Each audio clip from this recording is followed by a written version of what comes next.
How to download and install Wechat on your PC or laptop. So if you want to download and install Wechat application, then first check your internet connection. And once it's stable, you can open up your Microsoft Store. And after opening your Microsoft Store, go for the search bar, which is on the upper side, and search for Wechat.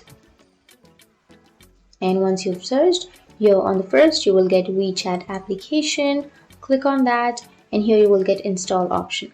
Click on install and it will start installing. So it might take some time to install depending on your data or your Wi-Fi connection.